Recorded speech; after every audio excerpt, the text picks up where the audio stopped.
Everybody, welcome to the live stream, and I'm just gonna let the background music kind of play out here a little bit because I really it's so perfect. I mean, leave it to Genshin to make some of the best OSTs to suit the most perfect atmosphere that we need right now to continue this live stream. Okay, welcome everybody. Okay, so yeah, we're gonna be spending the majority of today's stream talking about the article. I think at this point let's just refer to the article. I don't want to if people in the future don't know, this is just another one of Genshin's ups and downs and its sagas. We have the anniversary, the Zhongli incident, right? And now we have the article. This, like, Genshin is just a game that keeps giving and giving. Honestly, even when it's taking away, in this case it's taking away hopes and dreams, it's still giving. All right, it's amazing. I I love how at every turn, every corner, when we feel like, oh, you know, we're just lacking a bit of spiciness, lacking a little bit of feistiness, Hoyoverse always comes in with a bang and be like, hey yo, like, I heard you guys were starting to run dry on content again. Here's some, like, just chuck a couple bit of content in our general direction. Like, here, play around with this for the next few days until we figure things out back at HQ. You gotta love it. You gotta just love Hoyoverse's dedication to tug at our heartstrings. I mean, look at Mr. Mtash. The man literally was like about to, you know, break into tears. But I mean, I get it. When you devote at this point a solid 2 years of your life, building, progressing, evolving in many cases your accounts in Genshin, in hopes that eventually all of this will amount to something, just to have that yoinked away by something that's completely outside of your control. And maybe people will say, well, we should have seen that coming, and others would say like, well, you know, maybe this is for the better. Whatever your stance is, today we're going to be talking about not just the decision to not include more combat based, or at least Spiral Abyss-esque endgame. And I'm going to be addressing a lot of the comments of people still living this hopium dream. And I don't want to be the bearer of bad news, but I will be more than happy to pull you all back to reality after explaining some of this stuff. All right. So, and by the end of this, hopefully you guys will understand why it makes a lot more sense that HoYoverse is not going to give us anything more difficult, because newsflash, it's not in their best interest to do so. Okay, so let's just bring up the article right here. Bada boom, bada boom boom. Everybody can see this? Yeah, nice and clear. Maybe I'll move myself and chat to the right side. I don't know why. Because chat is already on the right side. Okay. Everybody seeing this nice and clearly? Do I need to make this bigger? Can I make this? I can make this bigger for you guys. Come on. I can do that for you guys. Don't worry about it. Even bigger? How's this? Nice and clear, yeah?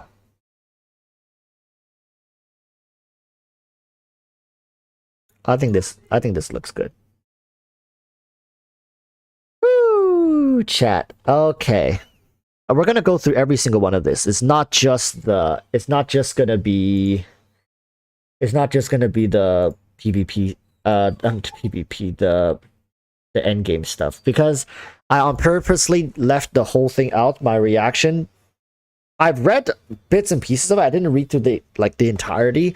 I really focused on the Spiral Abyss thing. Okay, so let's just go over everything and talk about each of them, because I think anyways, let's just do it. Doesn't matter what I think. So version 3.0 and 3.1 are expected to be 1 week shorter than usual. In the future, we will be continuing with the shortened version length, or should place okay, back to the normal 6 weeks, right? So the HoYoverse's answer was, starting from version 3.0 to the end of 3.2, the length of each update will be shortened to 5 weeks, but a shorter update cycle will not influence the quality of gameplay and content. Please stay tuned. At this point, please stay tuned is like HoYoverse's like customer support response for like, thank you for that information. It just feels so robotic. I don't know what it is about this thing. They always say it, and in all their live stream, whenever they finish answering, like they show you like a tease of the stories, like, oh, I wonder what this is gonna do. But for people who want to know more about this, please play the game for yourselves in patch blah blah blah. You know, or stay tuned for patch blah blah blah, where you yourself can go in and, you know, find out. It's just, I think, please stay tuned is such a it's such a corporate phrase. Do you guys know what I mean?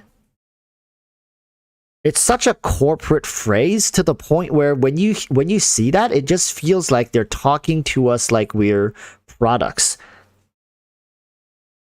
It feels like, I mean, like, stay tuned, please stay tuned. It's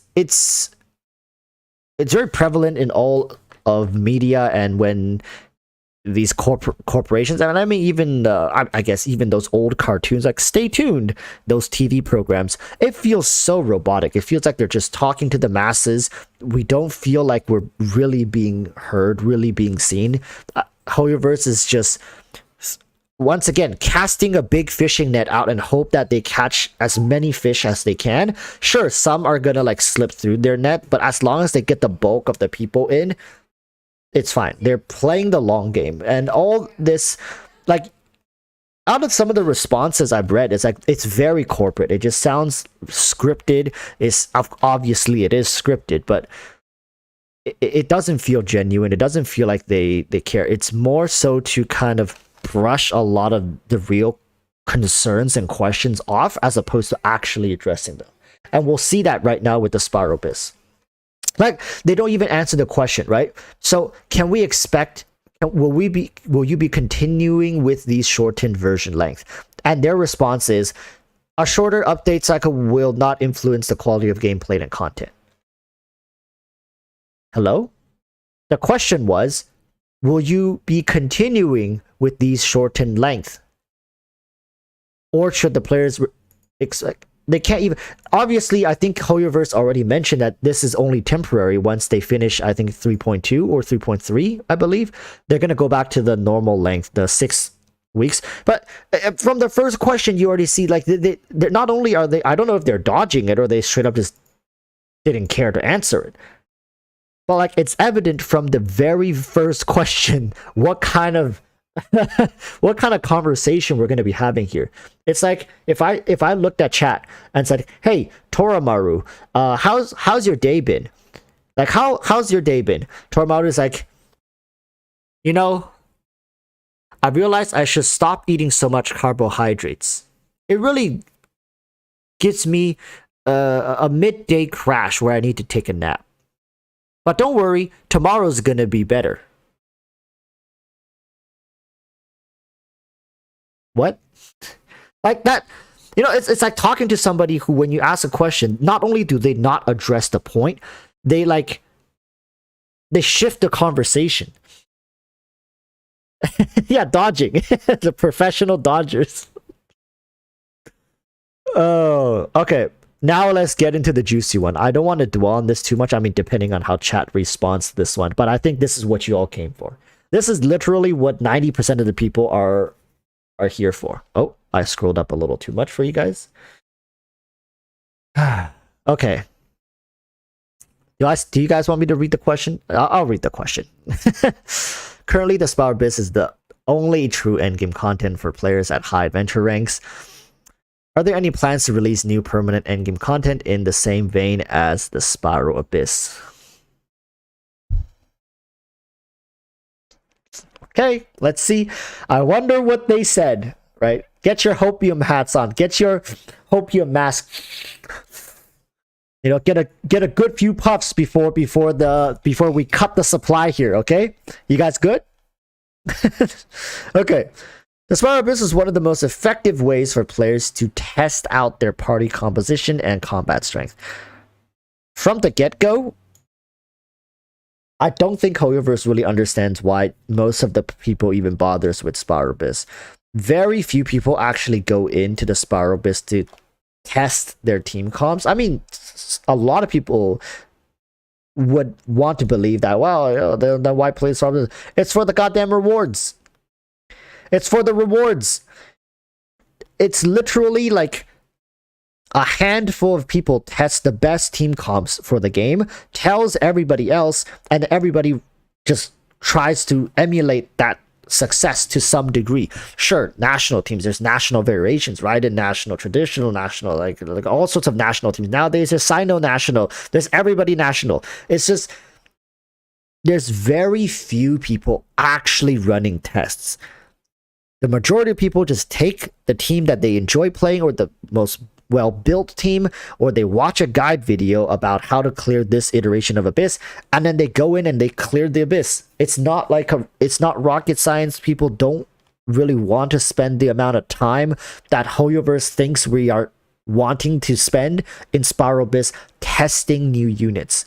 That is not the job really of the players. Players, when they pick up a character, the only thing they should be testing is variants, playstyles, and how they want to synergize this with like weird ass stuff. And Spiral Abyss by no means is a place to test that. The overworld is more than enough. There's like domains, like a lot of stuff. You can just hit two birds with one stone. Spiral Abyss, let's not just lie here, okay? People run Spiral Abyss to get the gems. There's not, no, there's no testing being done here. It's just like, it's like Hoyoverse comes out and says like, oh yeah, all our players play the game fully in like personalized, no guides. They don't look at interactive maps. They don't look at where to find character ascension materials from like third-party sources. They find these materials as they're exploring our beautiful, expansive, well-built worlds. Yeah, and they fully enjoy every second of it. They never feel frustrated. They enjoy solving puzzles because they just like that little brain teaser. And it's not true. Listen, all right? At least the people on YouTube, I'm willing to say 80 to 90% of you guys, maybe even higher, use some sort of third-party resource to play Genshin Impact. And I'm not calling anybody out here. I'm just saying, Hoyoverse is being very disingenuous to how people enjoy their product. I think we can all agree on that. Okay, that first statement is just like completely detached from how players are actually enjoying the game. And I'm not saying they're not enjoying the game. Hey, you can enjoy the game while using third-party resources. Nobody, in fact, a lot of these third-party resources actually help you guys enjoy the game. I bet a lot of people right now in chat would have quit Genshin if it weren't for these third-party resources like TakaGG, you know, Killstim Sensei, right? And then we also got the interactive maps, all the guide people, all the theory crafters, all the people who provide the leaks and the future patch information. These are all third-party resources. Imagine if none of them existed. How are you going to play this game? You will be so damn frustrated. It's like taking your head and banging it into a wall, hoping that the wall breaks before your skull does. It's incredibly painful, I'm telling you, because I play the game like that. And I'm just stubborn. Don't do this. That's why till this day, I don't have things maxed out, right? Like allow me to demonstrate to you guys what I mean. So if you guys look at my areas, 18%. For this, 28%, 26%, 32%, 18%, 41%. Liyue is a bit better, 60, 61, 66. Wait, where am I seeing 61, 60, 22? And then this is, we're getting into the chasm. Liyue, and then Mondstadt, I actually have 100% somehow over here. I'm actually quite proud of this, Gale Song Hill. But Mondstadt, I did a pretty good job overall, just because I spent so much time in it, right? So I play this game with no third-party resource at all. I'm not capping you guys right now. Look, I'm not even done with my Statue of the Seven yet. So I'll prove it to you guys, because, and I don't know why I do it. Maybe I'm just kind of stubborn like that. I've said to my viewers, look, I'm level 9. I'm level 9. It doesn't bother me so much. Really, like, I play the game at my own speed. Am I ever gonna complete this? I don't know. Maybe not. But if I do so, it's gonna be because I somehow just randomly came across it. But you ask chat for builds. We are a third party. No. We're one party. Chat and I are one party. So you know about national team, etc. Just from other content creators. Well, a lot of the team comps that I ran it originally are very close to meta teams, because after you play a lot of these characters, you just find out what works. So let me tell you, my Hu Tao team was originally, I think, Hu Tao, Xingqiu, and at one point I think I was playing Bennett and Zhongli. So that was like my original, and then Bennett became a little too restrictive, and then I tried like double Geo, and eventually I landed on Hu Tao, Xingqiu, Albedo, and Zhongli, and that was without even looking at meta stuff. Same with all my Kaching teams. A lot of my Kaching teams that I was running way back, like in 2020, was figured out by myself. All the Kaching mechanics, it was all figured out just by playing the game extensively, spending a lot of time on that one character. And that's why till this day, if you guys go look on my account and sort my videos by most popular, my Kaching video is at the top, because I really knew what I was talking about without even needing to refer to any theory crafting and stuff like that. But I'm sure a lot of you guys feel this way as well. If you spend enough time on one character, you don't need guides. I guarantee you guys this. I'm sure a lot of you guys in chat right now, if you've mained a character for like more than half a year, there's a good chance you know more about that character and their intricacies than Ziox, Zajev, and all these theory crafters and guide people. Most likely you do. I'm just saying, it just comes with time and playing the game, right? So let's go back to the article. Here comes the one that really kicked people right in the baby makers. All right, so if we design another type of permanent endgame that is similar to the Spiral Abyss, it might end up. Look how certain HoYoverse is. Look how definitive they are with their statement. It might end up creating excessive anxiety for. Oh, and it's not just anxiety. No. Creating anxiety. No. It might end up creating excessive anxiety. As if anxiety by itself is not enough of like, you know, not enough of a thing that, oh, excessive anxiety. Okay. What about excessive gaming, excessive fun time, excessive positivity? Excessive is like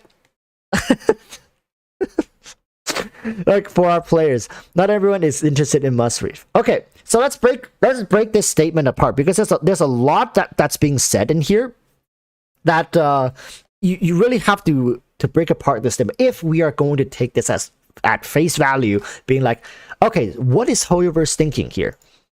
If we're trying to break this down, starting by this, right? They're giving us a hypothetical. This is not even real. So they're saying if. They start the entire sentence with if. It's like, let's just pull ourselves away from our reality and go to a separate dimension. So if we design another type of permanent content that is similar to the Spiral Abyss, right? It might. So in our hypothetical, there's another hypothetical. So we are already pretending like if we, so, and then they also say it might. They're not even certain about this. And they're not even saying it with certainty. They're not saying it will end up creating, like, just get rid of excessive. Just, it will end up creating anxiety for our players because not everybody is interested in must read. Why not be more definitive? You are literally like gutting an entire portion of the community, and you're justifying it with what's and ifs and buts and like all this fairy dust flaboozy, fugazi, right? It's not fucking real.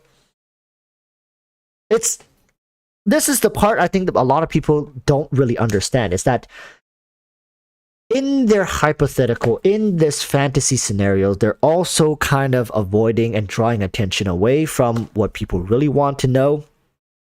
Not here, what we want to know. Why don't they do it? And their reasoning is it might. Not because it will. It might end up creating. So, okay, let's finish this. Okay, let's finish this last part. Just like the Genshin Invocation TCG that we unveiled in this special program for version 3.2, we are also working on designing more interesting gameplay in the future. Gameplay. Okay. Can we substitute that for content? Can we say interesting content in the future? As an open world game, Genshin Impact has a natural compatibility with various types of gameplay. That is true. Kind of. Which gives us confidence in the long-term operation. Okay. So basically, they're kind of reeling it back, right? Like, expect things that leans more into Genshin's open world diversity and flexible game design, right? Oh my god, look, we have such an amazing product. Don't you guys want Genshin Auto Chess? Don't you guys want a Genshin MOBA game mode inside Genshin? Don't you guys want Genshin Minecraft, right? Don't you guys want all this stuff? What big multiplayer boss raids where you actually are challenged to use your character efficiently and utilize all this power that you guys been saving up for like Constellation 6? Nah, that's way too anxiety inducing. We can't let our players, you know, fully utilize the amount of power they have at their disposal. Nah, that would be ridiculous. Now we're gonna, like, you know what? After the TCG, we're gonna create like a Genshin fashion game where you can go in and mix and match different outfits for your characters to gain bonus outfit tokens, which then you will be able to exchange for Mora, EXP, right? And maybe even get to roll some artifacts with your outfit tokens. For what, you ask? Why do you need better artifacts? Oh, I don't know. To kill some hilichurls? Okay, so basically this one statement is what destroyed the community right here. The one that I'm highlighting right now. This statement right here destroyed the community. Well, at least the online hardcore community, or semi-hardcore. Right. Now, I don't want to continue hammering home the idea that, oh, Hoyoverse is greedy, Hoyoverse that guy. I mean, at this point, they're a corporation, they're a business. It's expected of them to maximize profits, right, while minimize output. So how much money can they make while how little can they dish out? It really just is.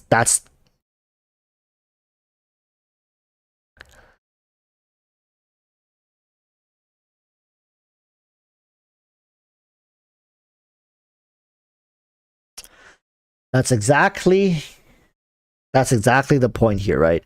So Hoyoverse really is trying to build a universe out of their own IP and products, being Genshin Impact. But where they failed to understand is that a lot of this stuff doesn't happen in just like a few years. A Genshin card game is fun, but it's only interesting and fun once you've built a solid game where a lot of people can say proudly that, you know, Genshin has done its community proud, and you know, going forward we still want to continue supporting its contents, even if they might not be tied to the Genshin client.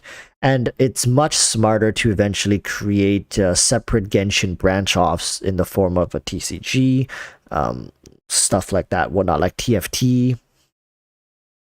But they're rushing it. And it's evident with a lot of the features that I mentioned this in the past. Genshin has a lot of features that gets introduced into the game and then just forgotten. Do you guys remember this? I don't know how many people still do this every single week. I might have to poll this, but what about the weekly and bounty stuff? And you got these rewards from this, like this thing. Who still does this? No, I'm asking, like genuinely asking.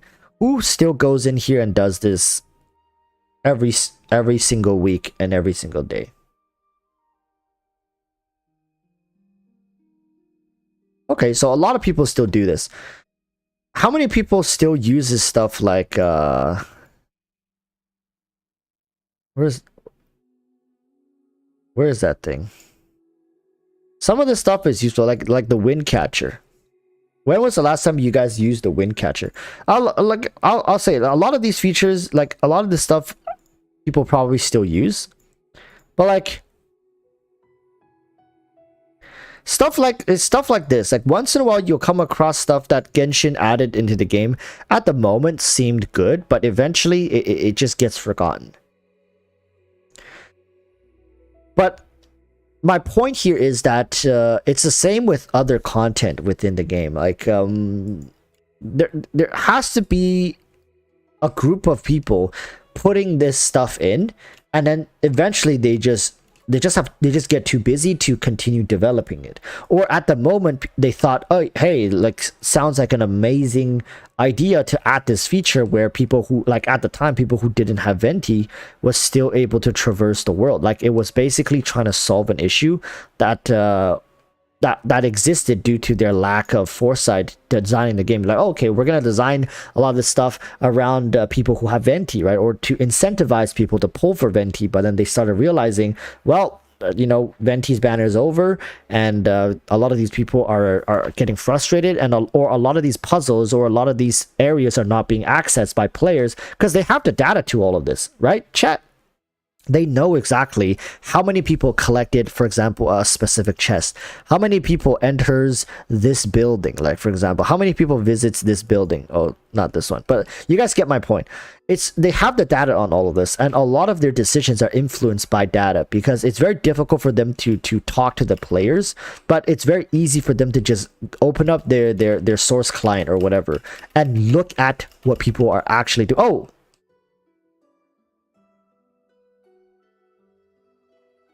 for example, how many people have found this common chest?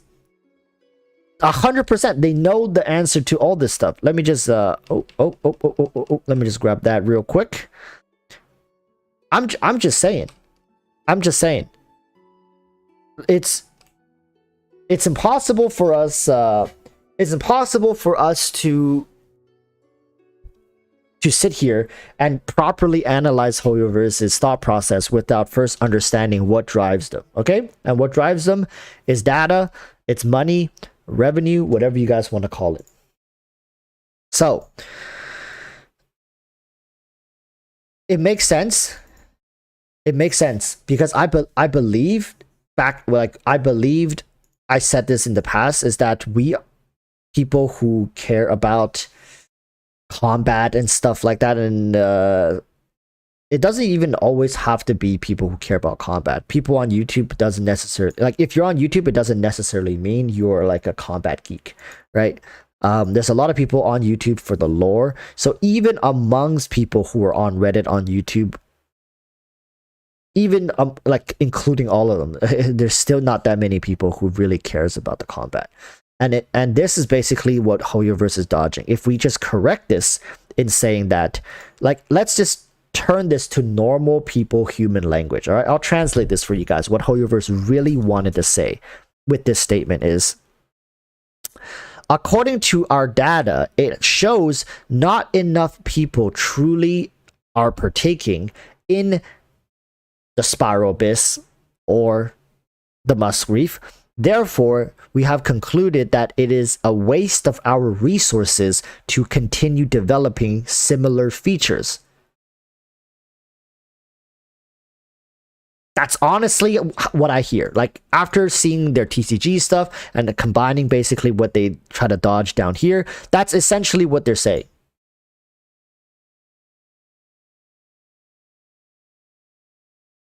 Mohammed, thank you, my friend, for the 20. Let's see.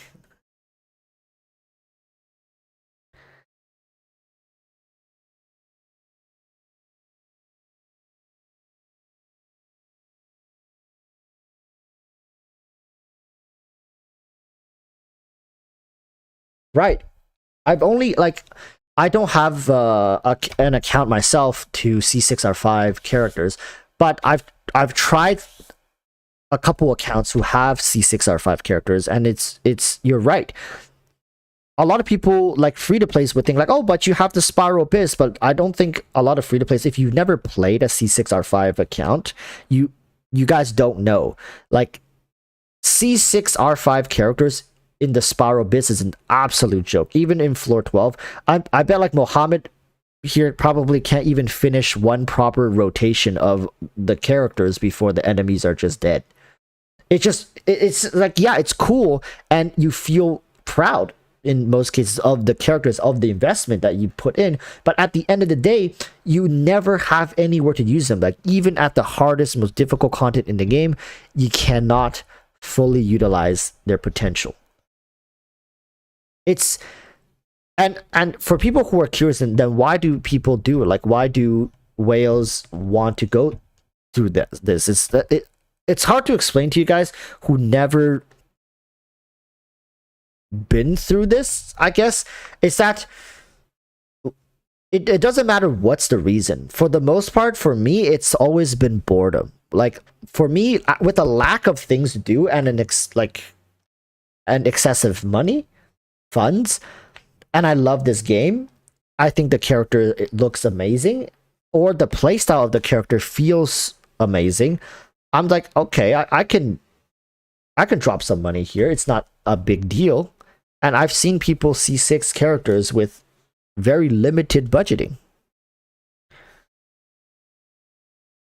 So Tech the Virus says, Walrus, I'm regretting spending even $1 fucking in this game. Maybe just the music and graphics are worth my money. I think it's unfair for me to give a statement on whether I regret spending money, because I'll be completely transparent with you guys. Every single dollar I've spent on this game, I've made back through making content for it, and more. Much, much more. So any content creator who comes out and says they regret anything they did in Genshin Impact, that's a hard cap. I'm just gonna tell you guys right now. I've spent about $5,000, $6,000 on this game, and I've made back like way more from making content for it. So content creators shouldn't really be out here being like, oh my god. I mean, they could if they want. They can do whatever the hell they want, but I'm just telling you guys the truth. I don't regret spending anything, because I wouldn't be sitting here today right now having this conversation with you guys if it wasn't for the time and money I've invested into the game of Genshin Impact. And it's the same for any other content creator. Look at Twanto, Bwop, Tectone, Asian Guy, Zyox, Zajev, all these other people. I don't think necessarily they regret. It's more so disappointment.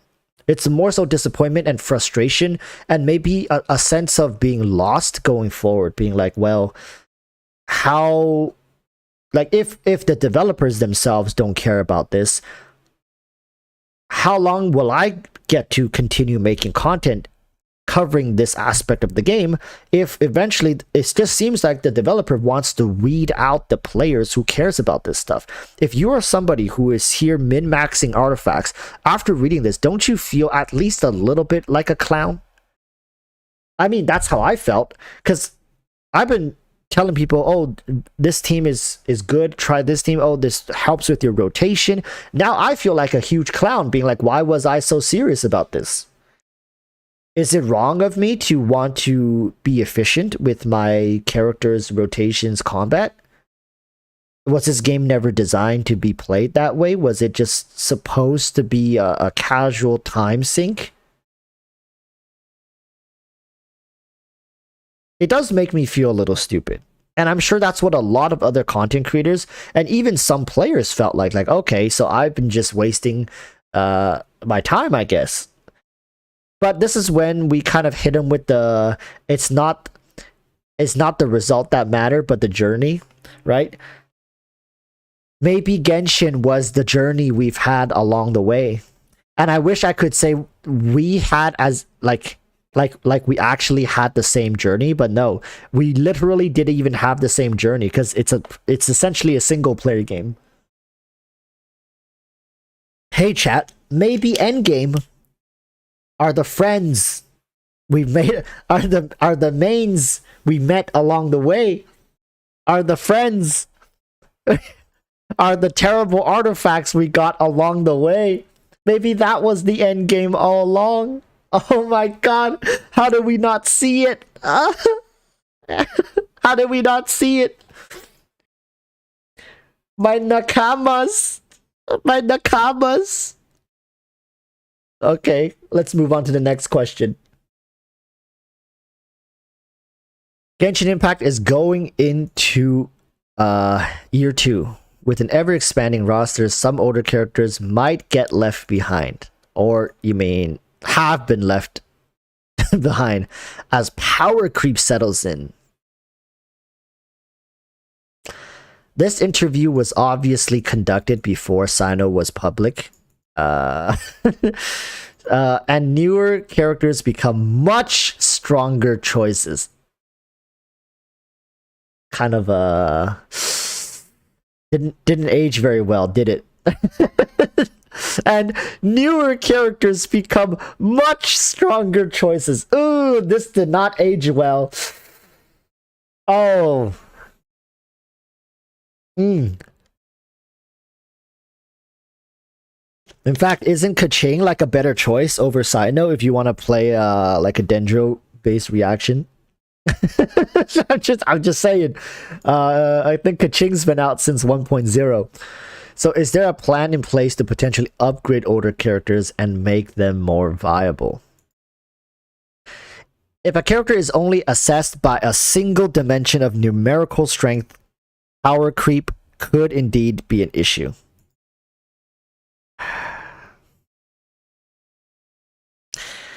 What are they even trying to say here?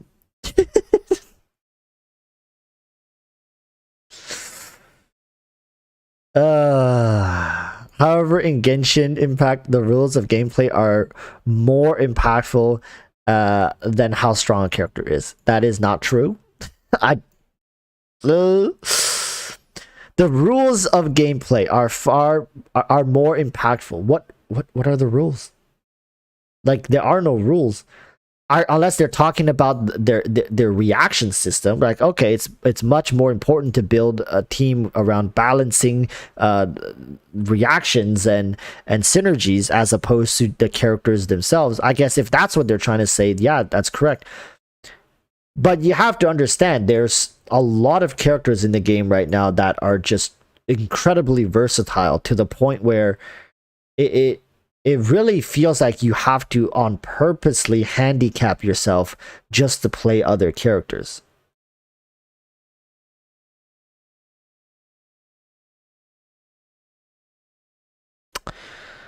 So yeah, I mean, looking at this, they're basically saying if we only measure characters by their stats, basically, right? Numerical strength, meaning stat lines, right?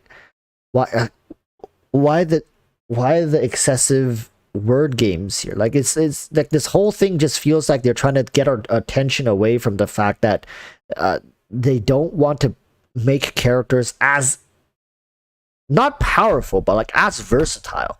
I think one of the main issues right now with characters is that they're not very versatile. You can't really use them outside of their specific niches. And if it's very difficult to justify for people to spend their hard-earned resources on characters that they can only use in like 1 or 2 teams. We don't need every character to be like Bennett and Xingqiu and Sucrose and Diona and all this stuff, but like more characters, 4 stars even, like that functions at C0, C1, or maybe worse C2, C4, 4 stars should not be like game changing for how they are played. C6 4 stars even less so. C6 4 stars should start feeling more like I mean, in most cases, a lot of the older 4 stars feels better than even C0 5 stars once you get to the C6. And of course they should, because that's a lot of resources you're putting into them. But these newer 4 stars just feel like even at C6, man, they remain 4 star. Does that make sense? Chat, does that make sense? The old 4 stars, once you get them to C4, C6, some of them just feel way elevated. They feel so goddamn good to play and they flow so well. I guess it's because their kits were so simple back then. Nothing complicated. Right, Fischl, you summon an electric bird that attacks with you, and when you're not on field, it still stays on field and attacks. Like a turret, you summon a turret. Now you got people like Kuki Shinobu, who literally inflicts self-harm just to, you know, increase healing, and then heals based on like some missing health, electro application, scales off of some random BS stat. That's just so convoluted, and I mean, don't get me wrong, Kuki isn't even the worst part of it. Like look at people like what's her name? The scammer. The scammer. the chibi scammer. Dory. Look at Dory. It's so difficult to try to make them feel comfortable to play.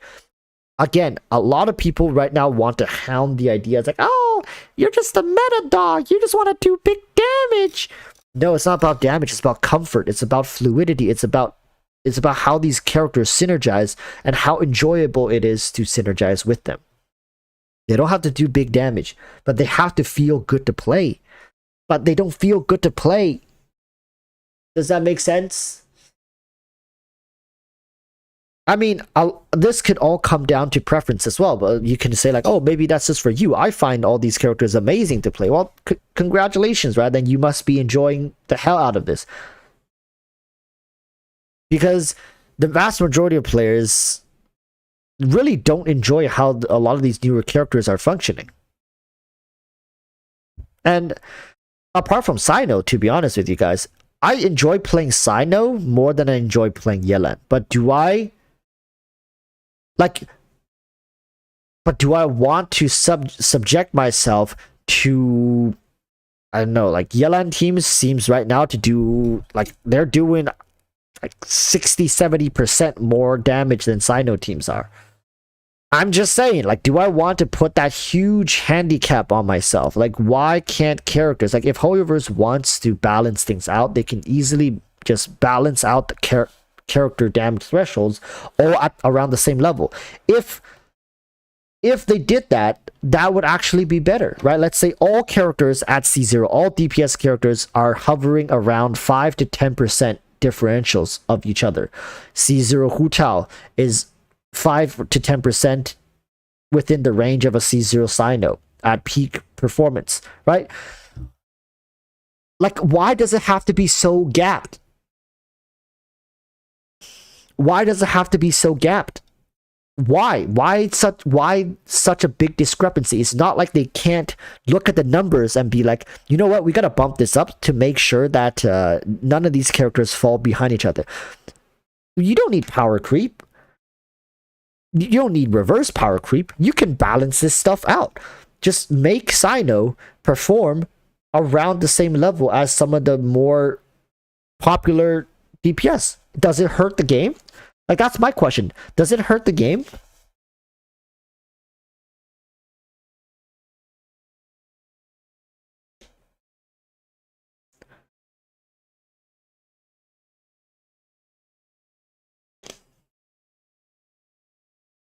Marcus Bollock says, all Liyue characters are going to be OP because representation of China, bet. You know, as a Chinese person and somebody who spent a lot of time in China, I don't deny that for a second. Chinese people are incredibly nationalistic. They take a lot of pride in you know, themselves being Chinese and whatnot. I wouldn't put it past the company to really dig deep into that aspect of the Chinese population and just, you know, sell themselves on this nationalistic pride. That's true though. It was Yelan that came out, right? I thought Yelan was from Mondstadt. No, her name is Yelan. She's from she's from Liyue. Never mind. I'm capping. Before that was Shenhe, right? Shenhe was the previous 5-star before Yelan.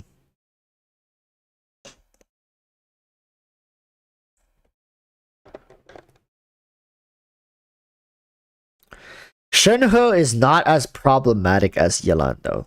Yelan is a huge problem. Well, not a problem, but like, I mean, I guess it is a problem.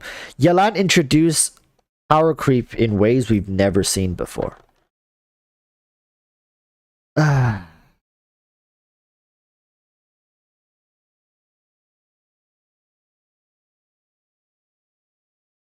sorry. I'm just gathering my thoughts here.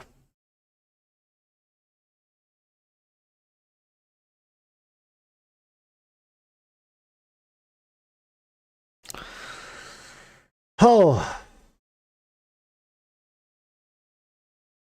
I mean, going forward, we might have to put this Liyue theory to the test.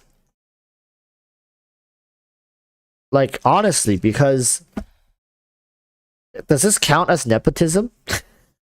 Chat, actually though, does this count as nepotism?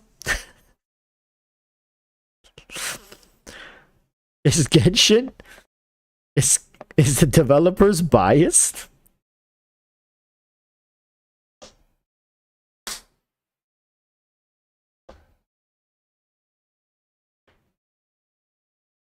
Googling nepotism, like favorism. Favorism.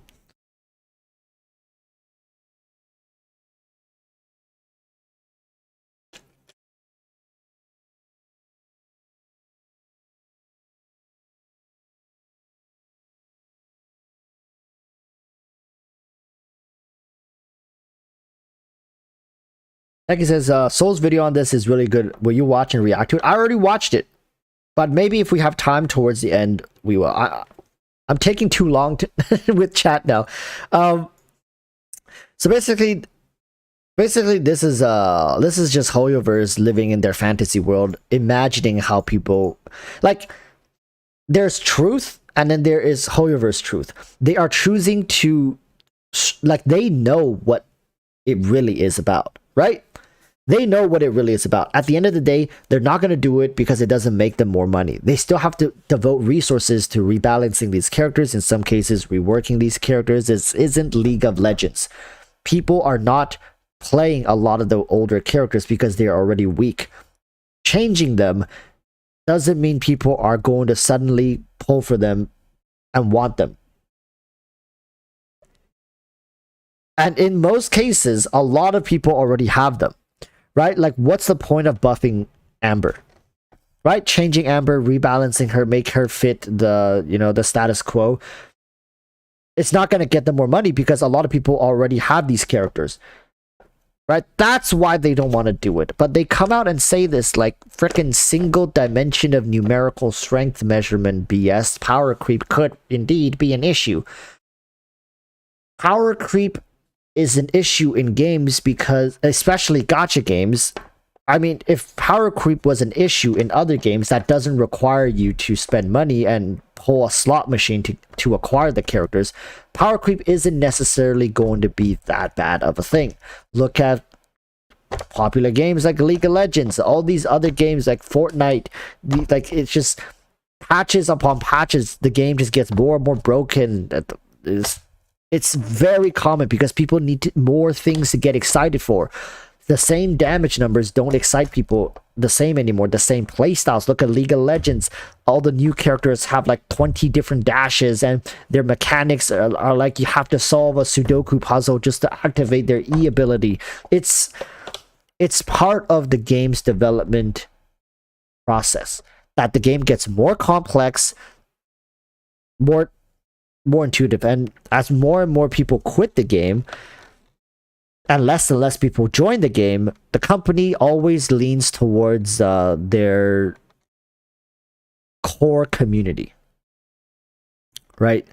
So I don't get what they mean. Right? Power creep could indeed be an issue if strength was measured by a single dimension, but it kind of is right now.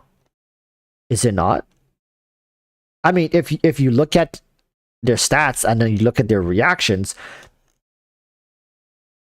that's the only measurement people are going by. Like, I don't understand what other measurement are they even referring to? It's just like they're trying to throw complicated like word combinations in here to try to throw people off. But if you really think about it, reactions and damage scaling are essentially like the same thing. There's very few characters in the game that can even utilize more than one reactions efficiently or even at the same level. Look at Ayaka. You want to play Melt Ayaka? Go ahead. Let's see how that works out for you. Right? You want to play Melt Hu Tao? Sure. No one's stopping you. Play Melt Hu Tao. But that doesn't measure up the same to Vaporize Hu Tao. So it doesn't matter if you're looking at raw stats or reactions. At the end of the day, it all ends up being like there's one way to play a character at maximum efficiency. Just one. Am I wrong? We're talking about maximum efficiency, not for funds. If you want to play a character to its like maximum in-game capacity, there is only just one. That's why we call it meta. Isn't it most efficient? What does meta stand for? Something most efficient, something that starts with a T. Tactic available? Is it most efficient tactic available? Yeah, it's most efficient tactic available. So if you want to go meta, there is only one option. Whereas there are some other games that offers more than one option for a single character. And they have like way more characters than Genshin does. So if we're talking about power creep, we have to talk about meta. I'm sorry, because you cannot talk about power creep without mentioning meta. They're essentially the same thing. Right? So, and in Genshin Impact, I'm sorry. The characters when it comes to meta are assessed by a single dimension of numerical strength, as HoYoverse wants, but it is. That's how it is measured. I don't know what HoYoverse is smoking. Like, what else are we measuring them off of? Their height?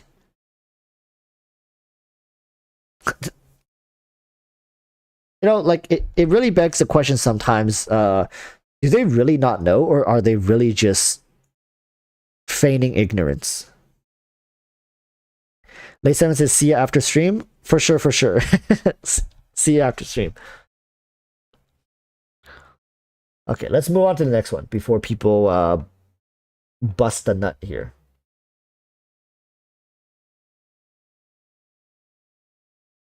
Okay, so let's see. The introduction of Dendro has created plenty of new ways to cause elemental reactions, but some elements have been left out. Has there been any discussion regarding the addition of new reactions for existing elements? For example, in the future, could there be a new Geo and Dendro reaction?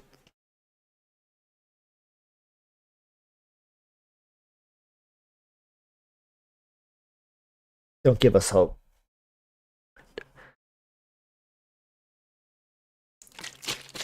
Don't give us hope, HoYoverse. We have no such plans for the time being. Oh. No, I don't even need to read the rest of this. I don't even need to read what comes after that. Okay. Oh shit.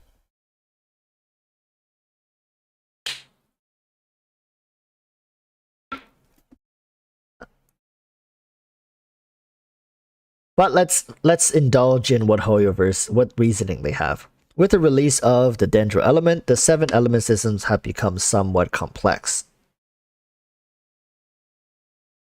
You mean 6 element system? Because Geo obviously isn't part of the frickin' system. What system? You know, for a system to exist, there has to be some sort of interaction, right? Like Geo literally isn't part. It's like 6 plus 1. Geo is literally off on an island by itself. You mean your 6 element system? Geo has crystallized. Who runs Geo for crystallized? That is some bullshit. Geo is the Pluto of the 7 element system.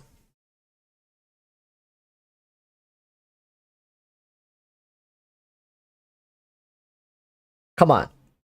You cannot sit here and tell me you legit run Crystallize, because not only is it not fun, not only is it not efficient, it is not fun.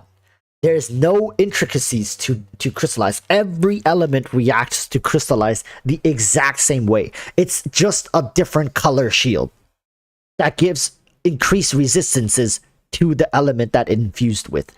It is very outdated. It is incredibly outdated, and it doesn't do anything. It really doesn't do anything. Like, nothing of importance. Okay, like, a lot of people was like, I run Crystallize because I like the colors of the shields, and I can switch to different colors.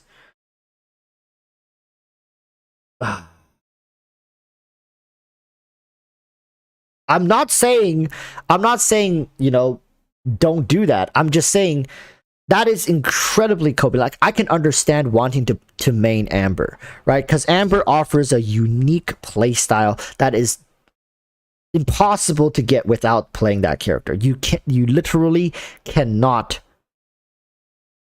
play any other character like you play Amber. Right? Same with if you want to main Barbara, main DPS. It's unique. It's unique to that character specifically. But if you sit here and tell me you only play Crystallize because Crystallize, you know, is fun, then you must like Diona, right? You must like Toma. What about Xinyan? What about Zhongli? Like, these are all characters that does exactly what you want for Crystallize, but better. And in fact, they take up only one slot, meaning you have 3 extra slots to play other stuff that you enjoy. Whereas Crystallize essentially forces you to have 2 slots in your team. So, like, I don't get it.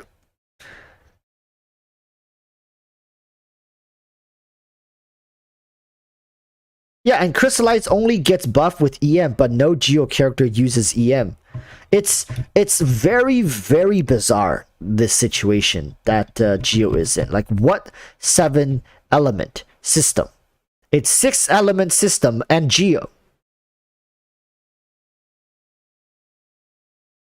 I think going forward, I want to call it 6E and G.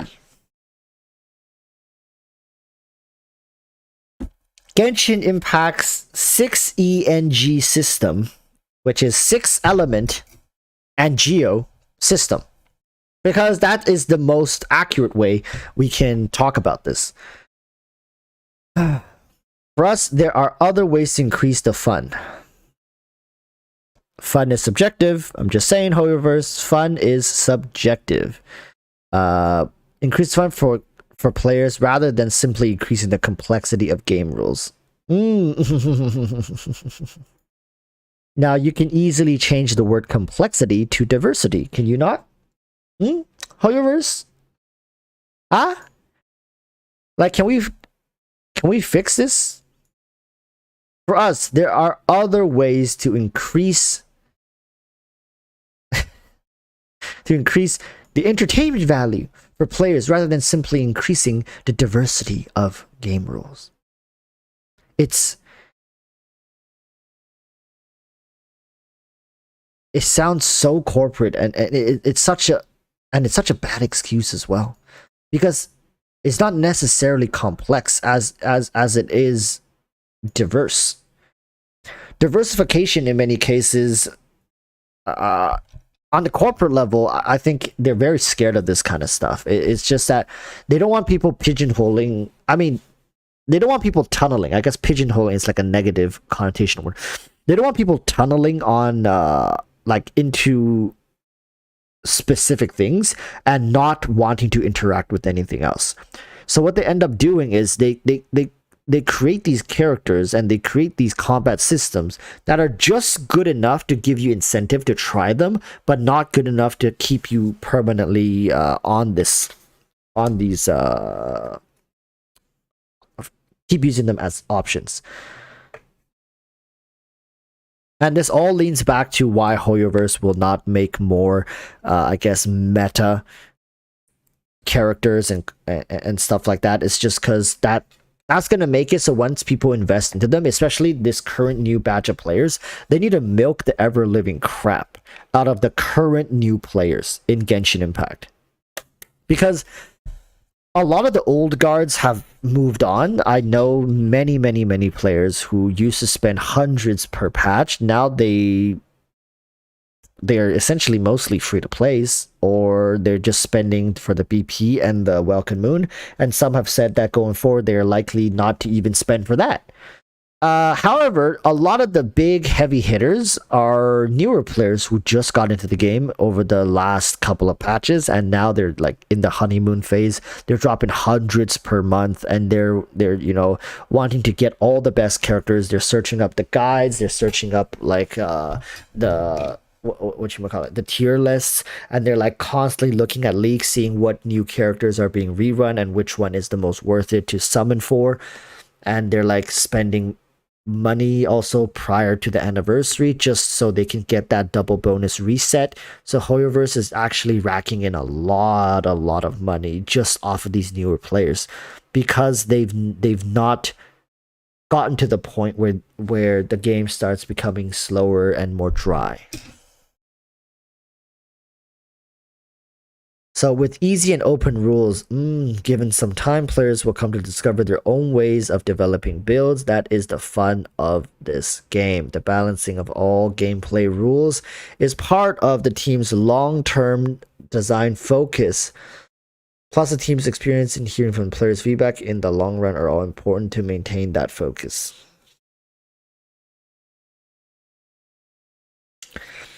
With easy and open rules. Given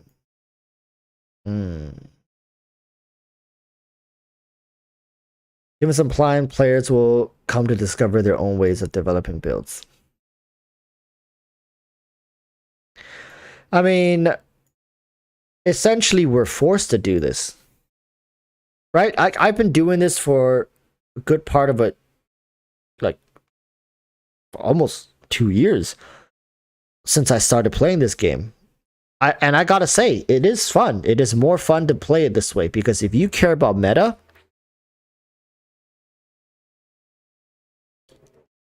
you're really gonna hurt yourself if you play Genshin Impact for meta. Because like, look at what Hoyoverse is saying. Read the text on screen. What is it? With easy and open rules. Given some time, players will come to discover their own ways of developing builds. Basically, Hoyoverse is saying this game was developed for you to take it easy, right? The rules are open. There's no set in stone best way to play the game. There's no set in stone best unit in the game, right? It's all preferential. Everybody can get the job done. Like, this is what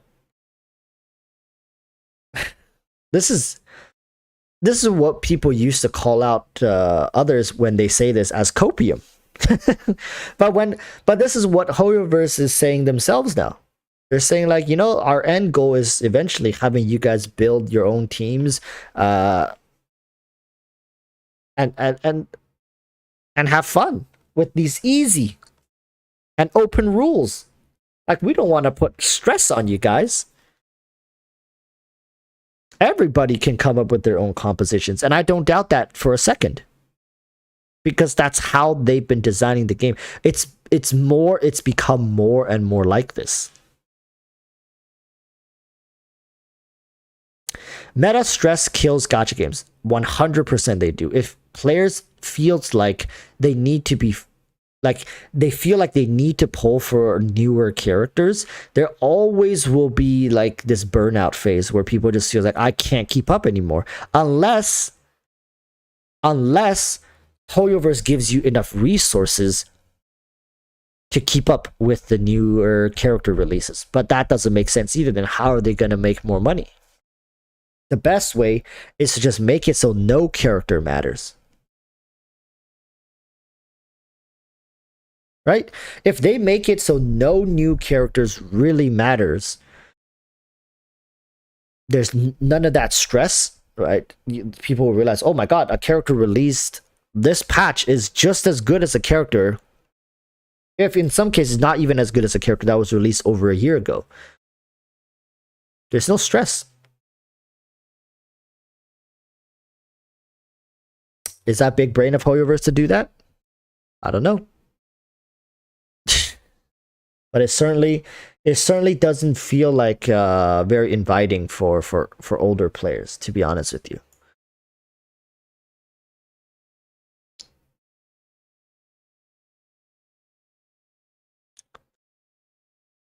The world of Teyvat continues to expand, giving players many more challenges to complete daily domain bosses ley lines. Is there a chance we see a cap increase for... Oh!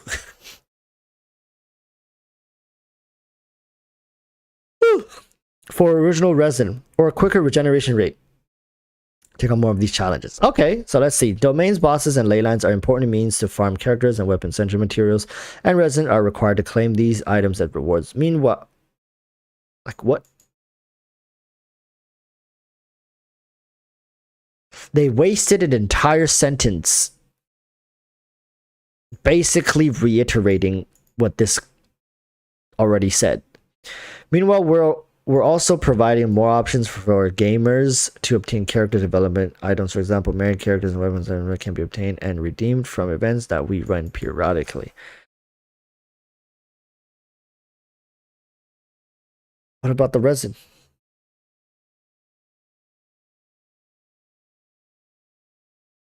Wait, did GameSpot forget to like finish like GameSpot? You might have missed like an entire paragraph here. Like, where's the part where they answered the question?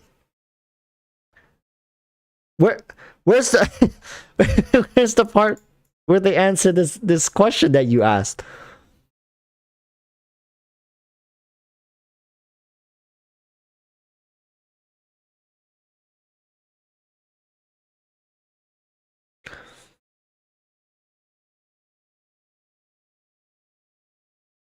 They're basically saying we already give you enough through events. That's what they're saying. It's like you don't need any more than what you're getting right now. We're giving you guys so much stuff from the events.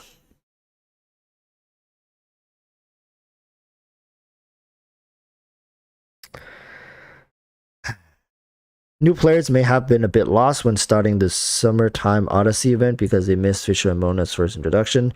This also happened when Skarmory showed up in Zuma's Archon Quest after appearing in a limited time monster event. Is the team considering adding away from the... Okay, we're aware of this issue and are looking into solutions for it. Oh, no.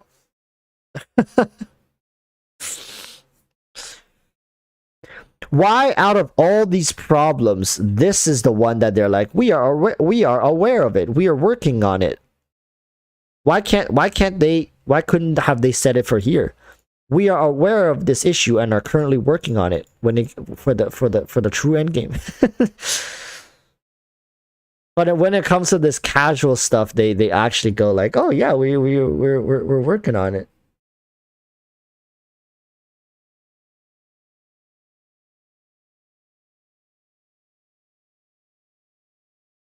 On one hand, stories from limited time events shall never become barriers to understanding and playing the Archon Quest. Yeah, but they still add to the overall experience of your world. Leaving this piece out, leaving any piece of lore out of players, like it just it gives them an incomplete experience. Is that not true? I mean, this is like, I couldn't care less about this, but like even this, right? Like shall never become barriers understanding and playing. Yeah, but the point of the game that, however, is like they spend so much time on the side stuff and the mini events and stuff like that. That at this point, that is a huge part of why people play Genshin, and honestly, to not have access to it just because you started the game later, it feels so punishing. I mean, they're saying that this is an issue and they're currently looking into a solution, which means that they actually value this. On the other hand, we're also working on beginner tutorial adjustments. You see, this is proof, right? This is actually proof. What more proof do you guys want? There's far more newer players coming in than we actually think of. For HoYoverse to actually work on something, they are currently devoting resources working on beginner tutorial adjustments. Listen, do you know how hard it is to get HoYoverse to spend money and resources towards something in this game? And if they are doing it, you can bet your entire house on the fact that this is where the money is coming from. This is where the money is at. I guarantee you, like, this is why HoYoverse is willing to devote resources. It's because they need to get the new people situated and start weaning them on this whole gacha system and getting them, you know, fixated on doing your daily commissions and making sure your resin never caps and all that stuff. Yeah, there is a huge incentive for HoYoverse to cater towards the newer players. And this just says it all. Like this right here. Out of all the things we've read, all the problems that, like, this is the only one where HoYoverse says we are currently looking into solutions. Basically, it's saying like they're already working on this. And out of all this stuff, this is the one that talks about new players, right? This is the one talking about new players and how, like, and their experiences. Like, screw the old players. We're like, we don't care about the old players. They're doing fine. But the new players, you know, we need to hold their hands. We need to make sure they get addicted to this. So beginner to do adjustment, client capacity optimization, intelligent management of past content, and other optimization. And as our technology and capacity grow, we hope to have useful solutions that players welcome. Yes. Anyways, costumes were added to the game last year, providing new stylish look for some characters. How likely is it that the Traveler becomes... It is an intriguing idea to design outfits and accessories with regional characteristics for the Traveler. We don't have anything to share on that front, but we're always considering new ideas. So this is one of those things where it's like, okay, you know, this actually sounds not too bad. We don't want to straight up deny you, but we might look into this in the future. Like we'll see. They're not working on it. They don't have any plans to start working on it, but it could be something they look towards somewhere down the line. This one, it's like on the table. And of course, it has nothing to do with anything concrete. It's just more cosmetics.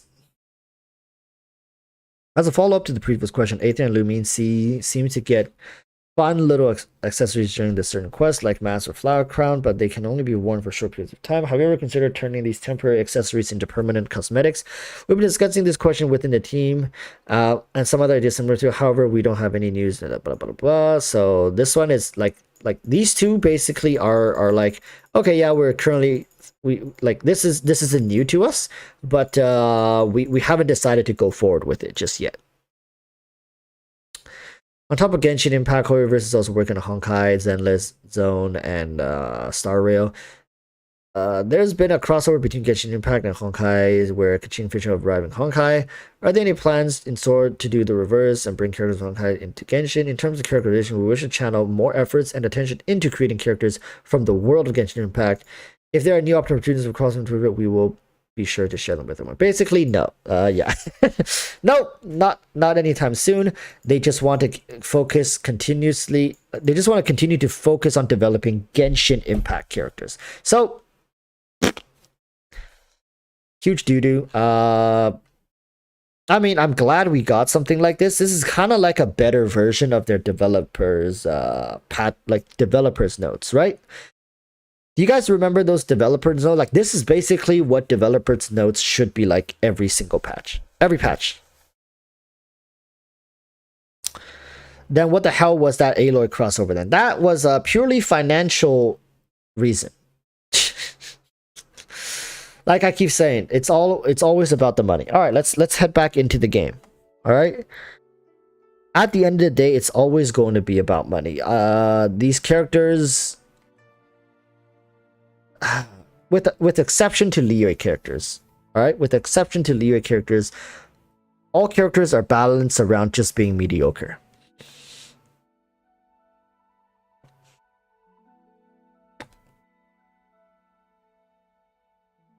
Because mediocre is what's going to keep the game alive. I hate to say it, but if all characters function like Yelan, this game will die very quickly. Just there's too much pressure for people to keep up, even for even for people who are like small spenders. This is way too much pressure. Shukai says, I got to go, Warriors. Catch a next stream. Thank you so much for tuning in. Yeah, thank you.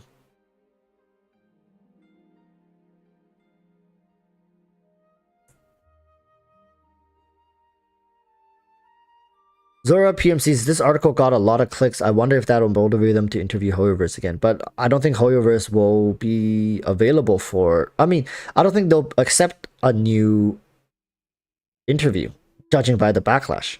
Soul says, I told myself before I read this article I wasn't going to be mad. Then I read the thing. Yeah.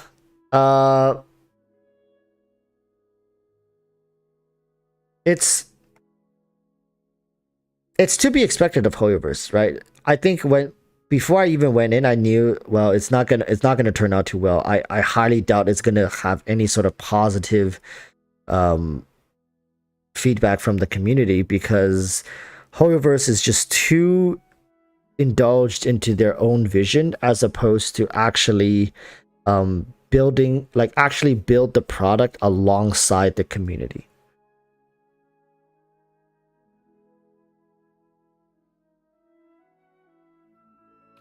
Right,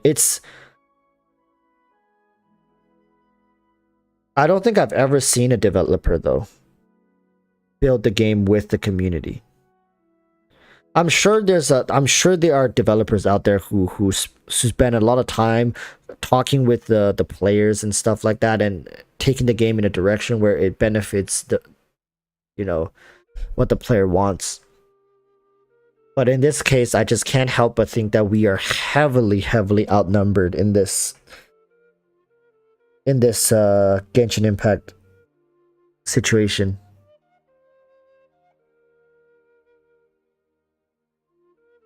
And there's I got nothing against casual players.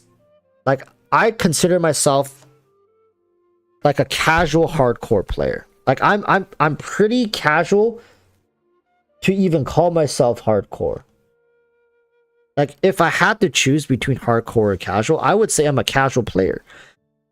But I love the combat in this game. I think the combat is like one of its strongest points, right up there alongside the music.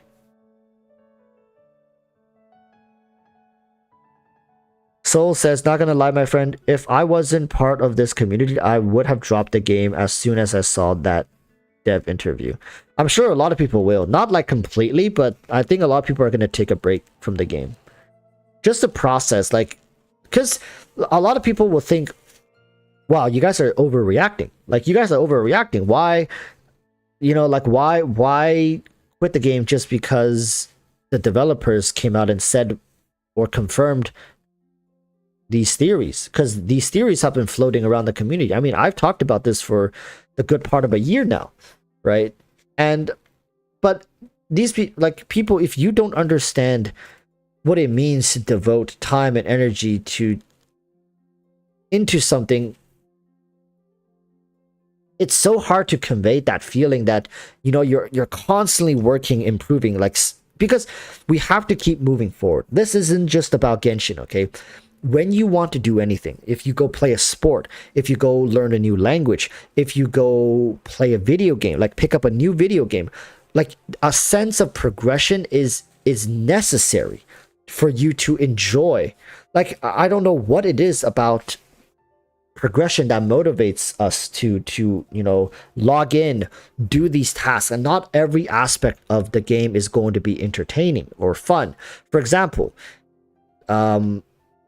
League of Legends. Why do people still log into League and play the game? A lot of people would say that, you know, they're very miserable playing that game, right? I'm using League as an example because it's like a lot of people know about this. Same with Dota. Why play these games? It's because it's for that sense of progression. And League is, MOBAs are very special in that regards, is that every single game is starting from scratch, and then you progress through the game.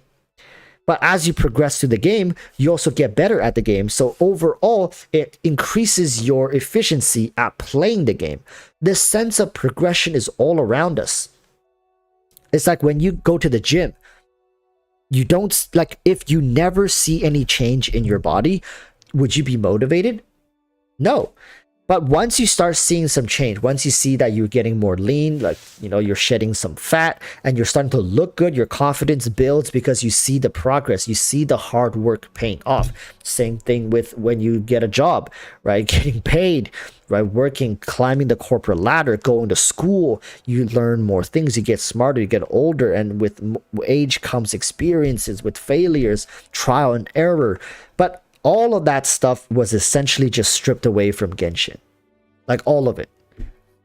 Back then, we could still hold on to the copium that, well, you know, HoYoverse never confirmed it, and who the hell is Walrus, right? What does Walrus knows? But once the developers comes out and says it, it hits different. It really hits different.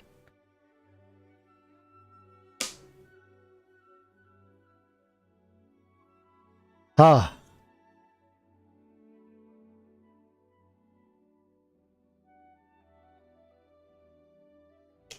It's taken away ambition and a goal for a lot of people. Yeah. Basically, confirming that there's nothing more difficult than what we currently have right now just killed the drive for a lot of people who to continue building their accounts. Why? Like, why build your accounts anymore?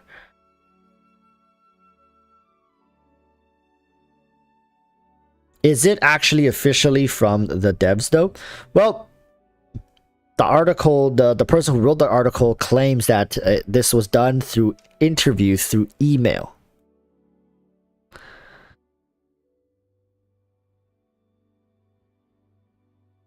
It wasn't even a voice chat, it was an email. But I think that's very copium for us to even question this. I mean, GameSpot is GameSpot. They're not like the best out there, but for the most part, they've stood the test of time and have been very consistent with posting, you know, articles, content, stuff like that. So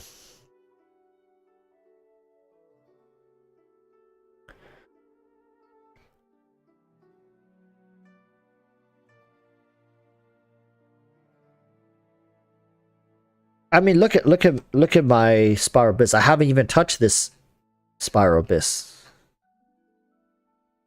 I'm probably gonna eventually do it. I don't even bother 36 starring the Spiral Abyss. Because I don't need the Primo Gems. I really don't. I would have to really enjoy the rotation, I guess, but it's very copium, really, like to sit here and say, well, you know, I'm just gonna play the game for fun, but I only enjoy, I would say, 30% of the game. And if you tell me you enjoy 80, 90, 100% of Genshin Impact, I mean, good for you, but it's very rare that you'll find a player that enjoys the fishing, the teapot, the combat, the story, the music, the aesthetics, and all this stuff, right? The mini games. Some people might enjoy the lore, the music, and the aesthetics. That's it. They don't care about combat. They don't care about anything else. Some people might really like the art style. They just really like the aesthetics of the game, how it looks, and the music. Some people might only want to play for combat. They only like the combat system, right? In combinations with the aesthetics. You know, how the characters look and how they feel in combat, fighting enemies, the reactions, the numbers that burst onto screen. That's all they care about. We play this game for different reasons, but like HoYoverse hasn't really given much thought or attention to to the combat side of things, and it's been like this for over a year. I mean, almost 2 years. Spiral Abyss was here since release, and they've never released any combat-based content.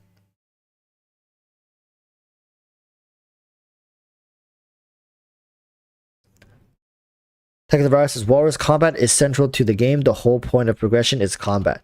I used this as an example when I was responding to a comment earlier. Is that, yes, while combat is very, very important, I think of this as like a fantasy adventure genre. Like, if this were an anime, think about this like an anime, right?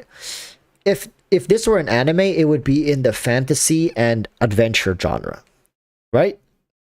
Probably even isekai. But isekais are essentially fantasy adventures. So in those animes, while a lot of them have combat or a combat system, not every episode is about fighting enemies. Usually there's some sort of conflict. Sometimes it doesn't even have to be like fighting. It could be a battle of wits. And that's how I imagine Genshin to be. Combat, while it's important, having its own combat system is important, but the game doesn't necessarily have to focus around it. But going back to the anime example, in all of those animes, there is a sense of progression.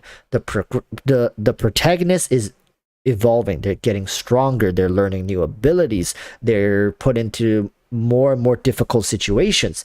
Their party size is increasing, right? They're gaining the respect of the people. They're gaining more influence in the new world. Whereas in Genshin Impact, they're going for the complete reverse. Combat is not like it's just non-existent. Although I don't want to say combat should be the single most important thing or the sole purpose people play this game, but it has to take up, I would say, a decent chunk of the game. It has to, because if it doesn't, why even have a combat system?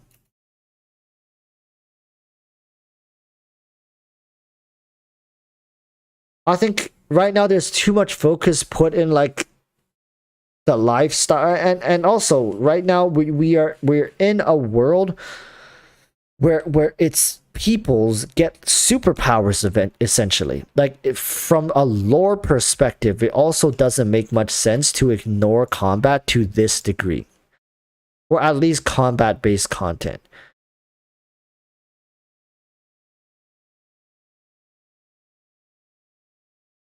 And I also think it's wrong to say that, well, just don't give rewards, right? If you're scared, if you're worried about stressing out your community or stressing out the players, then don't put any rewards on it so people can play it if they want to. Now, like, while that's good for the players, that is terrible for the developers, because very, very few people are going to play it. Imagine, like, the first time it runs, people are going to play it. But once you beat it once, just like the Spiral Abyss, you're not going to play it. Especially with no rewards. Like, why do you think HoYoverse put rewards in the Spiral Abyss to begin with? Do you think, honestly, if they could get away with not putting rewards in the Spiral Abyss and people would still play it, would they have not done that? This is HoYoverse we're talking about. Of course they would have done that. They would have done that with, like, without skipping a beat. they wish they can do that. But HoYoverse is very aware of the fact that there's no way people are going to interact with that piece of content if there's no rewards associated with it. So saying that developing a new content similar to the Spiral Abyss with no rewards attached, that's a death sentence. That is like one of the worst possible business moves HoYoverse can make.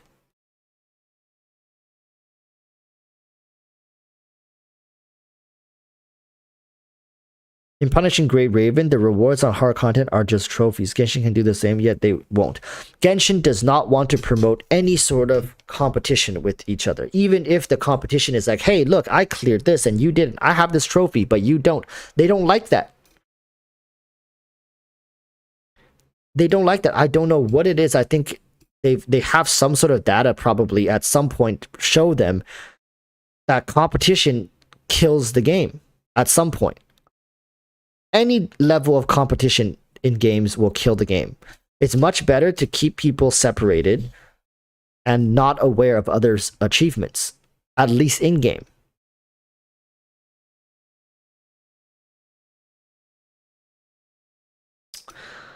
Taiwan Williams says they have reached a point of success where they know they can focus more on the casual stuff since their primary audience is likely CN. Remember the ban on playtime in China.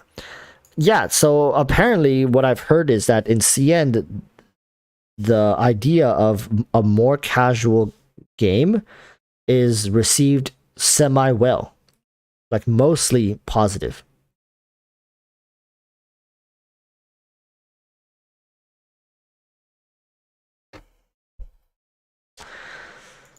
So I guess it's true. People just don't have the time for it.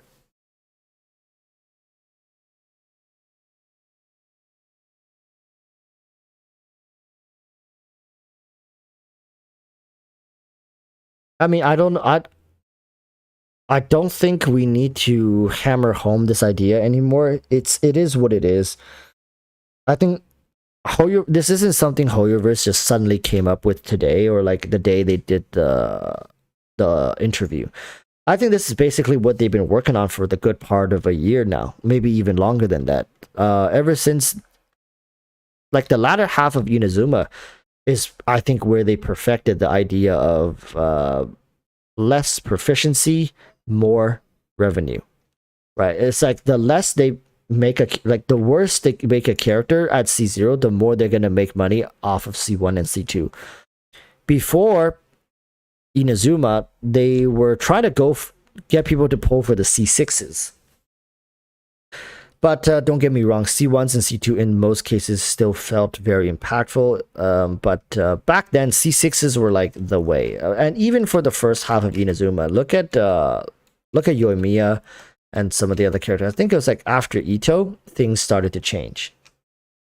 Yeah, Raiden C2 Raiden was like there was a phase where they were testing it, right? They made some characters at C6 really good. They made other characters at C1, C2 really good, and then they saw which one made them more money. Because they needed the data. They needed to know, hey, how are we going to benefit more? Like, are we going to make more money from making insane C6s, right?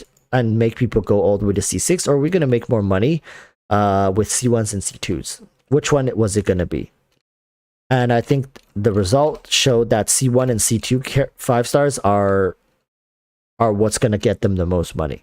So then ever since then, if you look at characters C1 and C2s have been phenomenal. Right? It makes sense. C2 is more attainable than C6. Yeah, but the thing is C6 costs a lot more money. And there were a lot of whales willing to spend money on this game. So that's why they needed to get the data, right? They needed to know which one was going to make them more money. And evidently, the C1, C2 route won out, meaning that the C1, C2 route for Hoyoverse made them the most money. Marcus Bullock says, so you think from now on, every 5 stars should be C2 at best constellation? It's the best for dollar to value. Like primo to value ratio is always going to be C1 and C2. You cannot justify C6 for best value because C3 and C5 are always just like talent boost. Well, like while it's good, sometimes a character's elemental skill and burst skill not necessarily isn't like important, right? For example, Yoimiya. The elemental skill is important, but the burst skill not really. So you essentially have one constellation, which is like $100 to $200 that's wasted. So it's very hard for a character to have an amazing elemental skill and an amazing burst skill while also have an amazing C6. It's rare. So we'll see. Xingqiu C3 and C5 was amazing. Yeah, but we don't get many characters like Xingqiu anymore. Very few. If ever.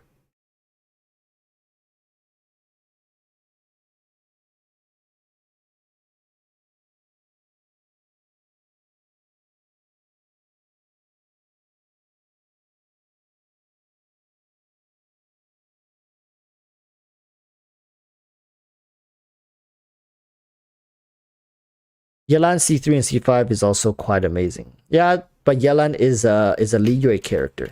Remember?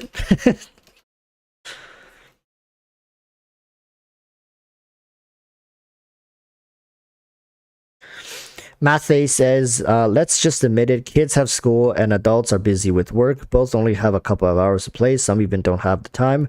The game being casual is best for the game, in my opinion. Yep, that's what I've been saying as well. It's the best for the game. Genshin, from its conception, from the day it was born, I think HoYoverse wanted it to be a side game. This was ingrained into Genshin's concept. This game is supposed to be like, you know, those like waifu clocks where you wake up and it's like, good morning. Today's temperature is 23 degrees Celsius. Would you like me to open the blinds? And then, like, it's supposed to be that familiar companionship that's with you whenever you want to be with it. It doesn't want to demand time from you. Genshin is a game that never, I don't think ever since I played it, feels like it's asking for your time. It's always there when you have the time. That's the biggest difference. People need to understand that this game doesn't have much to give apart from just 30 minutes a day.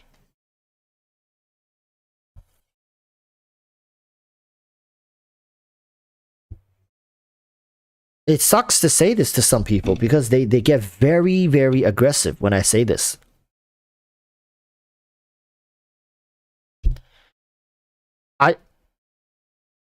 Do I want more combat? Of course I do. It makes great content. I get to enjoy the game longer, but I know for a fact that Genshin's main community won't be able to enjoy it. The vast majority of people who actively play Genshin won't be able to enjoy it. It sucks. I wish there were a game that's out right now that has the similar graphics, similar quality of music, combat, and it is focused and geared towards more combat-based players, maybe even PvP. I don't know. I think if they balance PvP properly, it could be fun. But a lot of people who are playing Genshin right now hate it. They hate the idea of a PvP system. I wish there were ladders for the Spiral Abyss. I'm a pretty competitive person by nature. I know it sounds like a terrible idea. For a lot of you guys watching, you would hate that. But I'm just saying, like, if there was a product available on the market that's like of Genshin's quality, you guys wouldn't even have to hear it from a lot of the people who are currently playing the game. Like a lot of the negative people who are saying more endgame, more combat, they would just quit and go play the other game, and then they would enjoy the other game, and you guys would enjoy this game.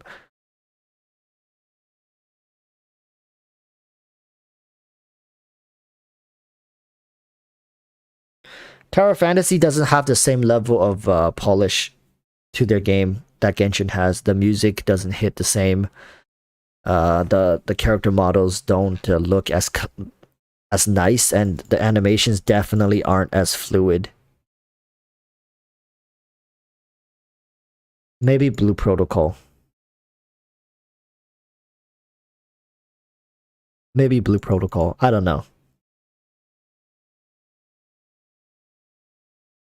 What did I just do? Ah.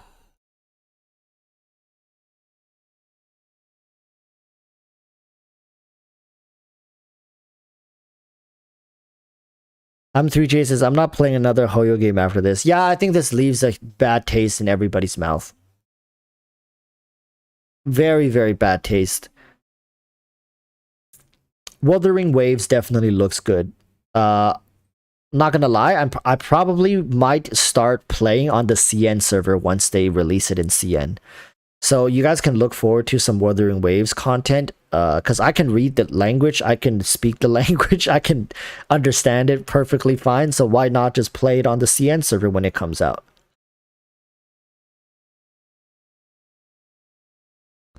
yeah, like I can give you guys a heads up. Maybe even play with some of you guys if you guys are gonna be making, I mean, be wanting to join in on the CN server.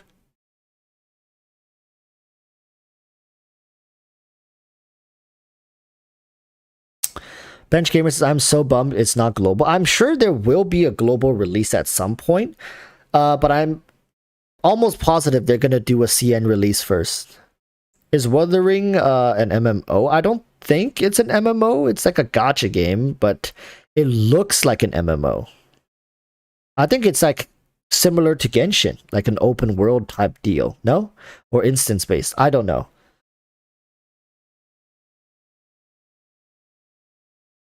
Chio Late says, I want true MMORPG that has trading. That might be a bit hard because once there's trading, there's like real life transactions that can happen, which companies nowadays are not a huge fan of.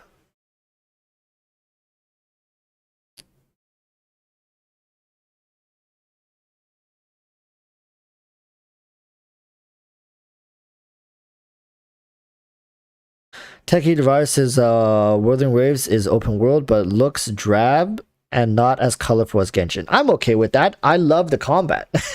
That combat looks very fun and satisfying to play, and that's what I'm gonna be going for. And I probably will still have Genshin around. Oh, did I miss?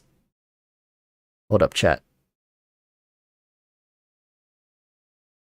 Ooh. Oh. Oh, I'm so sorry, Timmy. They just spontaneously exploded. I swear it wasn't me. Okay. Well, yeah, Genshin will probably forever be around as a side game like it wants to be. I mean, at this point, don't force Genshin to be what it wants, and Genshin can't force you to be what you don't want to be either. Right? If you don't want to pull, if you don't want to spend money, if you don't fall for its tactics, I think this is HoYoverse actually being genuine with us, being like, hey, you know, this is our vision for the game. Thank you for supporting us thus far. If you don't want to support us going forward, here's like, we're gonna be just transparent with you. So yeah, like this is actually the most a dev company, like if HoYoverse really wanted, they could keep us in the dark. Remember, they said there was gonna be a guild feature. They straight up lied to us. I remember some people were saying back when the game first started that HoYoverse way back then said that they are thinking about making a guild feature, and it's been 2 years and no news of it. So HoYoverse could have easily said, yes, we're currently looking into building more endgame content that's permanent and revolves around combat, but it likely is, it's still in its early stages, so yeah, stay tuned.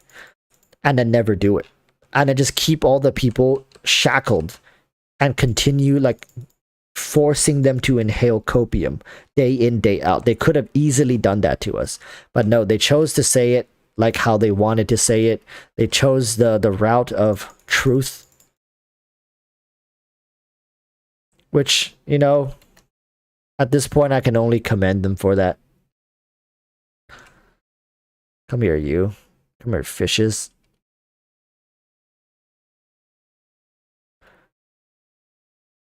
Imagine Timmy being the final boss at this point. That tree might be the final boss.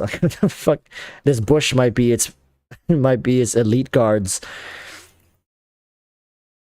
It's never gonna get harder than this. This is so easy. What if this is just another on a HoYoverse social experiments? Like this whole game is a social experiment. What you mean?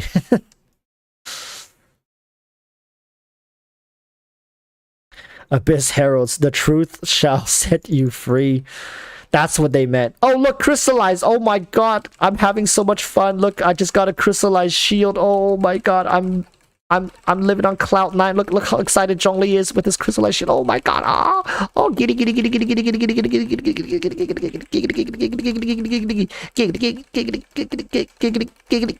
giddy giddy giddy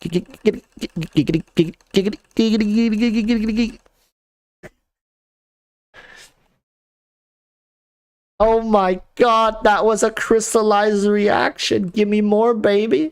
Right here. Oh, crystallize. Oh, oh yes. Oh, the game. I'm living life. No.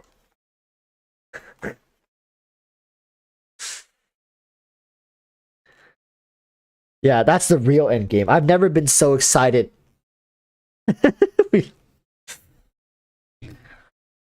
uh Ayumu Pokemon trainers, is it true though? It could also be the other way around as well. I mean, we have leaks online for up to 4 versions ahead. They could want us off their trail. But why lie? What do they get from lying? Like what? Because they have to have a reason to lie. I don't think they'll lie just to lie. It's definitely something like, oh, we want to keep it as a surprise, but is Hoyoverse so dense to not think that I think if it's much better to choose to stay silent as opposed to lie in this case. If they don't want us to be on their trail, just don't mention it. Don't say anything. Keep it ambiguous. Answer along the lines of, you know, we may or may not be working on something similar to the Spiral Abyss. Right now, the team is still discussing this subject matter, so we don't have anything concrete, but please stay tuned and just brush it over. Why lie? Right? If that's their motivation, like, oh, we just don't want people to catch on to us working on new stuff, just stay ambiguous. Right? You don't need to crush people's dreams. That's so cruel. I mean, look at MTash. MTash literally about to quit for the 8th time. It's like, I don't think a lot of people understand just how much people cared about progression and because look at this. People are extremely proud of artifacts. Like, one of the things people share with me, oh, not that one, Jesus Christ. Let's see if I can find one that's actually good. Good. Do I have a good piece? Do I have a single artifact that's really good? What about this one, chat? Do you guys think this is really good? Looks pretty good. Like, one of the things people flex the most is art. Oh, this one's pretty good.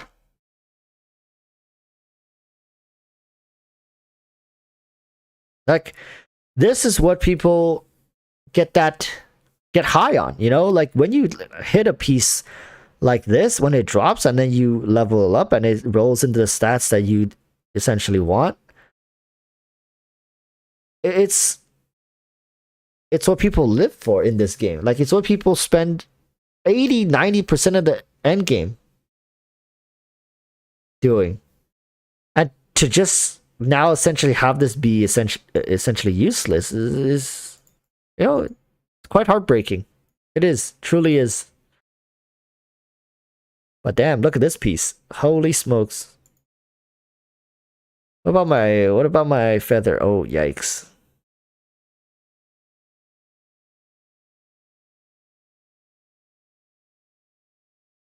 Oh, look at this one. This is the Pale Flame. This is my Eula's piece. God damn.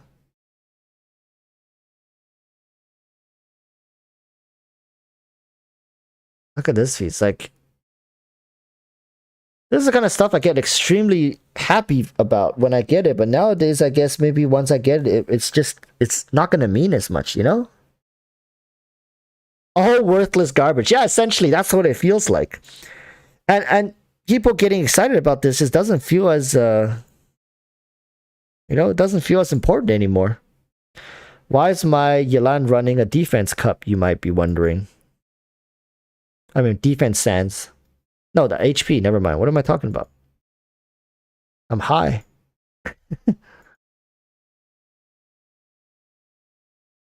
Okay. Well, Taiwan Williams says, this just means we have more incentive to use resin on building newer units that people generally calling mid, like Sino or Candace. Meta really isn't a thing anymore. Yeah, I guess you're right. But then again, new characters needs to flow well. Sino currently doesn't flow well. Sino doesn't feel like he's gelled into the game yet. We'll see once the Dendro Archon comes out. I'm going to definitely be testing that. And if the Dendro Archon with Sino still feels inadequate, I don't know what to say. I'm skipping Nilu for like most likely, unless she turns out to be extremely fun. But I don't know. Probably will be pulling for the Dendro Archon, playing her with Sino, and that's gonna be for now what I want to do with this account. I'm so detached. I'm starting to refer to my own account as this account. But yeah, that's what I want to do with my account. I want to start chasing for C6 units. I think I want to get my Zhongli to C6 first. C6 Zhongli is just, ooh, so good. He essentially replaces all healers in a team. If you ever run into an issue, it's like, oh no, but I need healing. Just run C6 Zhongli, forehead. Just run a C6 Zhongli, then you don't need healing anymore. You eradicate the need of an entire role in the game with C6 Zhongli. So this might be the first one, because right now I need more slots. Do you guys understand this? I need more slots. I don't have enough slots in my teams. Just like too many conflicting roles. Like, you guys don't get it. Getting a C6 Zhongli essentially frees up an entire slot. Just run Chi-Chi, right? The best battery in the game, Chi-Chi. How could I have forgotten? But yeah, likely my first C6 might be Zhongli. Kaching is 1 away. Second C6 might be Ganyu, actually. I might work towards a C6 Ganyu. No cap. I've always thought shotgun Ganyu at C6 is hella fun. And it adds a lot of APM to her playstyle. So yeah. Eula with Chi-Chi as a battery. That damn right. My Chi-Chi is the ultimate battery. Nobody batteries harder than my Chi-Chi. Raiden, step aside. We got Chi-Chi battery. Oh, look, who is this? Anna! Anna!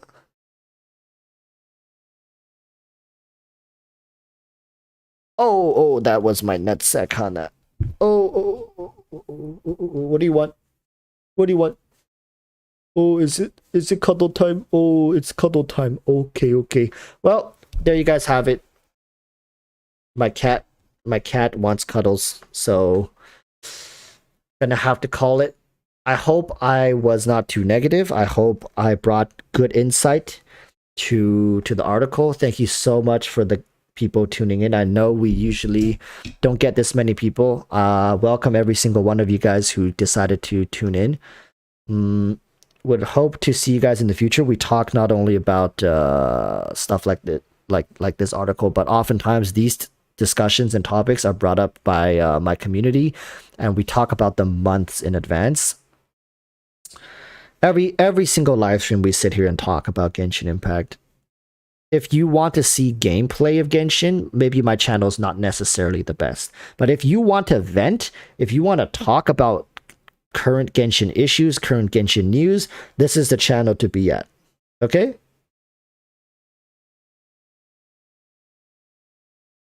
So, yeah. I'm gonna head out. I feel a little tired. Not gonna lie. This article actually has affected me, because now a lot of times I'm just sitting here and trying to record a video, especially the video that's pertaining to this news. I'm just sitting here sometimes drawing a blank for like 30 minutes because I don't know what's the best approach to talk about this. On one side, I've known about this for months and months, and this is what I've been preaching to other people. But it's definitely a different sensation when the developers themselves comes out and confirms it. It feels very different.